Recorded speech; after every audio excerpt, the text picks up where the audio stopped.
Who here remembers Animorphs?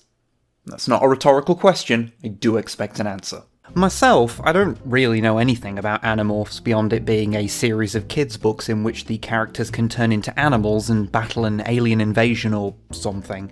It all sounds like a fun, goofy time, but according to Wikipedia, some of its main themes are horror, war, dehumanization, sanity, morality, and innocence. Cool. All joking aside, I've always heard the series was pretty good, it's just something I missed out on since I was too busy reading Terry Pratchett books by the time I became aware of them. However, the reason I'm talking about Animorphs at all is that they had a toy line. So given the fact that Animorphs is about kids turning into animals, and that Hasbro got the rights to make the toys and they were currently doing Beast Wars, it does sort of make sense that they would release them under the Transformers brand. Just because it makes sense doesn't mean it was a good idea though. So here we have the Deluxe Tobias toy from 1999, and as you can see, he's got some stuff going on. As far as I'm aware, he's made in the image of the actor who played the character on the Animorphs TV show, although from what I can tell, Christopher Ralph does not in fact have half a bird nailed to his back. But you know, it's amazing what they can hide from the camera. Oh, and although the toy proper isn't missing any parts, he did originally come with a small slug that I presume makes sense if you know about Animorphs. So whenever you see him, just imagine that there is a small slug somewhere just out of eyeshot. Now, I don't have that much to say about his quote-unquote human mode, because he's just a small dude with a lot of birds stuck to him, and I think I can kind of deal with him in this state. Whilst his articulation is a little limited compared to a modern Transformer, you can get a bit of a Walt Jabsco skank out of him, so, you know, it's all good. But looking at him, there's a lot of clues that something bad is about to happen. There's just too many panel lines in that chest, and the less said about the feet the better. But since this is a Transformer, I suppose we have to transform him.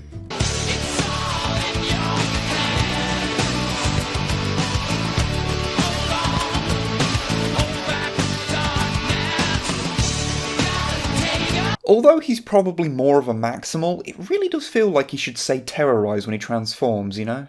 So here's his Hawk form, and yeah, it's pretty cursed. All of the bits of human hanging off this bird are very upsetting, especially the legs and feet, which feel like they're about to descend as a set of groin-mounted crab arms to help consume some helpless prey. There's also the hands and the shirt that just stand out a mile against the dark bird parts. I'm just very aware that a person has been crumpled up to create this unholy form. However, if I'm being completely honest, I kinda dig it. I like how the wings unfurl, and I've been a fan of this kinda head switcheroo thing since those 90s Power Rangers toys that could do it. Plus, the Animorphs range does do something unique in that, well, you know when you have a Transformer and you transform them halfway and you end up with like a Jet on Legs Macross thing and you have a bit of a chuckle over it? Well, the Animorphs line made mid-transformations a feature, which is why his bird face can remove the beak to reveal my new reoccurring nightmare. Although admittedly this one's beak has gone a little floppy in the last 2 decades, but, you know, whose hasn't? However, this weird mid-morph mode makes a lot of sense to me. After all, the most iconic images of Animorphs are those of them morphing with the various mildly horrifying mid-stages. This also means that the fact that the bits from both modes are very visible makes sense, because at the end of the day, that's the real problem with the other modes. Due to what the toy is supposed to be representing, it had to aim for the impossible of a human mode that can pass for a regular human and a bird mode that can pass for a regular bird, and you can really only have one of those things. Just to throw a bone to any Animorphs fans who've watched this far, I will attempt a joke just for you.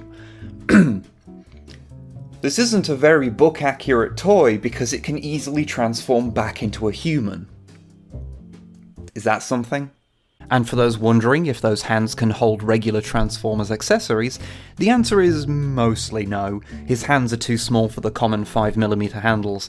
However, if you've got anything that uses the smaller 3mm posts, he can hold those if you feel like the Animorphs gang need air support.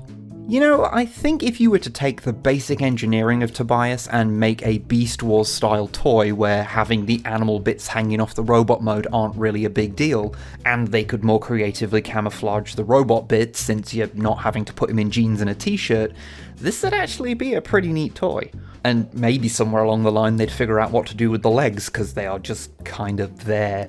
Funnily enough, once this line was cancelled, because one can only assume this didn't sell particularly well, some of the unproduced designs were retooled to make the Mutants Beast Wars toys, which means that the Beast Wars version of Soundwave is secretly an Animorph.